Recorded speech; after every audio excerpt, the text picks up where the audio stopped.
Due to heavy rains, there has been an incident where one hole has appeared in the lower part of the mela ground. Due to the incident, rain that has been falling continuously since morning, the drain in the mela ground has been blocked and the lower part of the mela ground has also got a hole in the corner of the Gandhi gate. At the same time, the football tournament is being held at the mela ground. Mr. Nirmal Rai, chairman of Kalimpong Sports Association, informed that the hole was seen while the players were playing. In a special conversation, he also informed that water is coming out from near the stage of the mela ground. He also said that there could be a leak from the pipe itself. At the same time, the administration also announced that the mela ground would be repaired.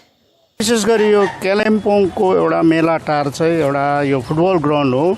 यो ग्राउन्डमा Kalimpong sport एसोसिएसनको अहिले जुन चाहिँ तत्वावधानमा football tournament भइरहेछ, एउटा league Ravilal memorial league अनि super division भइरहेछ। अनि यो बर्खाको कारणले गर्दाखेरि यो जुन चाहिँ आज हामीले यो पहल देखिरहेका छौँ, हजुरहरूलाई हामी स्पष्टीकरण दिन चाहन्छौँ कि यो जुन चाहिँ पहल छ, यो पहल चाहिँ यो ग्राउन्डदेखि मुनिलो भागमा यसको तपाईको यसले हामीले यहाँको ब्याक साइडको यसको वलको भाग हामीले देख्दैछौँ। यहाँ पहल परेको छ र यो पहल परेको खण्डमा यहाँदेखि झन्डै तपाईको 7 फिट उता चाहिँ अलिकति अप्ठ्यारो किसिमको हामीले यहाँ दृश्य देख्दैछौँ र तपाईहरु माध्यमबाट हामी देखाउन चाहन्छौँ।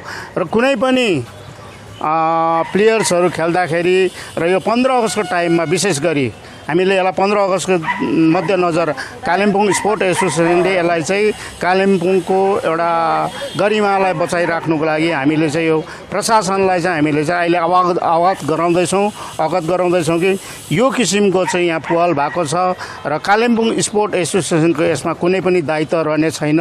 र हामीले जुन चाहिँ प्रशासनिक विभाग छ जसले चाहिँ मेला ग्राउन्डलाई ह्यान्डल गर्नुहुन्छ उहाँहरूलाई चाहिँ यो हामीले एउटा रिक्वेस्ट हाम्रो कालिम्पोङ स्पोर्ट एसोसिएसनको तर्फबाट अहिले जुन चाहिँ हामीले फुटबल लिग म्याच भइरहेको छ र त्यसको कारणले गर्दा यो लिगले गर्दा यो भएको होइन, तर यो पहल चाहिँ अलरेडी यो सेन्सिटिभ एरिया यो कर्नर फ्ल्यागदेखि लिएर यहाँसम्म तपाईँ झन्डै 7 फिट जस्तो चाहिँ सायद यो खनेर लाँदाखेरि गहिरो हुँदाखेरि यो अलिक डिप भएर गयो भने कुनै पनि टाइममा यहाँ केही हुनसक्छ। र हाम्रो कालिम्पोङ स्पोर्ट एसोसिएसनले फुटबल खेला खण्डमा र यसमा कुनै पनि केही भएको खण्डमा चाहिँ हामी कालिम्पोङ स्पोर्ट एसोसिएसन चाहिँ हामी जिम्मेवारी हुने छैनौँ र यो हाम्रो कर्तव्य पनि होइन कि यसलाई हामीले पुर्नुपर्ने बनाउनु पर्ने। यो चाहिँ अब उहिले कुन टाइममा यो के पाराले मिलाएको छ, तल्लोपट्टि यो तल सबै यो दोकानहरू छ, यो दोकानको मुनिपट्टि चाहिँ तपाईको यो वलहरू लागेको छ।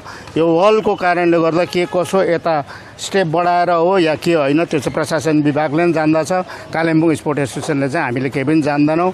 हाम्रो काम फुटबल खेलाउने काम हो र आज यो फुटबल हुँदै गर्दाखेरि कुनै पनि दुर्घटना नहोस्, प्लेयरहरूको खुट्टाहरूमा लागेर खुट्टाहरू नभाँचोस् भनेर चाहिँ आज हामीले यसलाई देखेर उयो गरेर हामीले देख्दाखेरि यो किसिमको देख्दाखेरि चाहिँ हामी आज टिभी माध्यमबाट विशेष प्रशासनिक विभागलाई जुन विभागले चाहिँ यो मेला टारलाई अलिक रेखदेख गर्छन् उहाँहरूलाई चाहिँ हामी तपाईहरुले दया गरिकन तपाईहरु आइदिएर हेड्स अफ द डिपार्टमेन्टको टाउकेहरू आएर यसलाई तपाईहरुले हेरिदिने हामी तपाईहरुलाई नम्र निवेदन जनाउँदछौँ कालिम्पोङ स्पोर्ट एसोसिएसनको तर्फबाट। किनभने अब लगातार यो लिग सँगसँगै तपाईको इन्डिपेन्डेन्ट टुर्नामेन्ट हुन्छ अनि बाहिरको प्लेयरहरू पनि सबै बाहिरबाट अब जस्तो भुटान नेपालको प्लेयरहरू पनि आएको हुन्छ। यहाँ कुनै प्रकारको यहाँ नराम्रो एक्सिडेन्टहरू नहोस् र फेरि सबैले कालिम्पोङ स्पोर्ट एसोसिएसनले फुटबल खेलाएर नै उहाँहरूकै दायित्व हो यो भन्ने चाहिँ हामीप्रति चाहिँ उहाँहरूको चाहिँ भनाइ हामीले चाहिँ सुन्नु नपरोस् भनेर चाहिँ तपाईहरुको टिभी माध्यमबाट च्यानल माध्यमबाट हामी तपाईहरुलाई यो जानकारी दिन चाहन्छौँ र प्रशासनिक विभागले चाँडोभन्दा चाँडो यो मेला टारमा आएर तपाईहरुको निगरानी राखिदिने हामी तपाईहरुलाई नम्र निवेदन जनाउँदछौँ।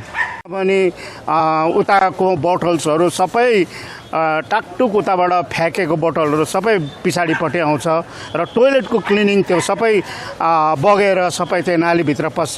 नालीको क्लिनिङ चाहिँ क्लियर रूपमा चाहिँ नभएको कारणले यहाँ ब्लकेज भएकोले गर्दाखेरि सबै त्यो नाली ब्लकेज भएकोले गर्दा त्यो नालीको पानीहरू सबै यो सिँढीमा बगेर आउँछ अनि सिँढीमा बगेर आएको कारणले गर्दाखेरि स्पिड भएको कारणले गर्दा नाली त छ तर सिँढीबाट डाइरेक्ट त्यो पानीहरू चाहिँ ग्राउन्डभित्र नै पस्छन्।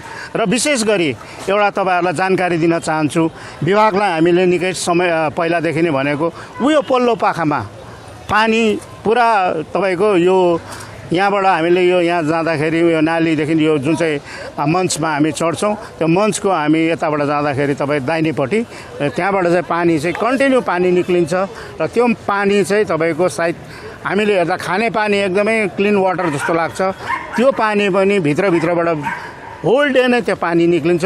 त्यहाँ नाली छैन भने, नाली ब्लकेज छ भने त्यो नालीको पानी पनि सिधै ग्राउन्डभित्र पस्छ र कुनै पनि एउटा फुटबल म्याचहरू हुँदाखेरि त्यहाँ हामीलाई असुविधा हुन्छ। त्यो पानी ग्राउन्डभित्र पसेको कारणले गर्दाखेरि त्यसलाई पनि, त्यसको लागि पनि विशेष गरी पिएचई विभाग ले त्यसलाई निगरानी राखेर त्यो पानी के किसिमको छ, कसरी पानी आउँछ, त्यहाँ 24 आवर त्यहाँ पानी बग्छ। कालिम्पोङमा पानीको क्राइसिस छ, क्राइसिस भएको कारणले गर्दा 24 आवर त्यहाँ बगेको कारणले गर्दाखेरि अब अहिले हामी केएसएको तर्फबाट तपाईँहरूलाई सुझाव दिन चाहन्छौँ, तपाईँहरूको डिपार्टमेन्टलाई हामी सुझाव दिन चाहन्छौँ, यो पनि तपाईँहरूले हेरिदिनु भयो भने 24 घन्टा पानी जुन दिन खोल्छ डेली हुँदैन, डे वाइज हुन्छ। त्यो पानी कहाँबाट आएको, के भएको छ, त्यो चाहिँ अब इन्जिनियरिङ सेक्सनलाई याद हुन्छ। त्यो पनि तपाईँहरूले निगरानी गरिदिनु भयो र तपाईँहरूले बनाइदिनु भयो भने चाहिँ एकदमै असल हुन्थ्यो। जस्तो अब यो तपाईँको यो साइडको जुन चाहिँ हामीले कुरा गर्दैछौँ, यो साइडको जुन चाहिँ त्यो टोइलेटको भाग छ, त्यो टोइलेटको भागको पछाडिपट्टि कुनै पनि नालीहरू चाहिँ क्लिन नभएको कारणले गर्दाखेरि हामीले भोग्नु परिरहेछ, मेलाग्राउन्डले भोग्नु परिरहेछ र हाम्रो जेनेरेसन जुन चाहिँ फुटबल गर्ने नानीहरूलाई पनि हामी एउटा राम्रो किसिमको उनीहरूलाई यो ग्राउन्डलाई राम्रो किसिमको बनाएर निट एन्ड क्लिन ग्राउन्ड बनाएर हामी उहाँहरूलाई सफा पाराले हामीले फुटबल खेलाउने हामीले प्रयास गर्दैछौँ। राम्रो किसिमको होस् भन्ने हामी प्रयास गर्छौँ कालिम्पोङ स्पोर्ट्स एसोसिएसनको तर्फबाट। र विशेष गरी यो पहल परेकोलाई चाहिँ हामी समस्त कालिम्पोङको होल फुटबल प्लेयरहरूलाई हामी सूचित गर्न चाहन्छौँ। नानीहरूलाई अलिकति जोगाएर यहाँ यो यति लाइनमा खेलिदिने र 7 फुट जतिको यति उयो छ, त्यसलाई अब कसको यो घर हो, मालिकहरूले कसरी पुरपार गर्ने हो र प्रशासन विभागले पनि आएर चाँडोभन्दा चाँडो हेरिदिने हामी तपाईँहरूलाई नम्र निवेदन जनाउँछौँ।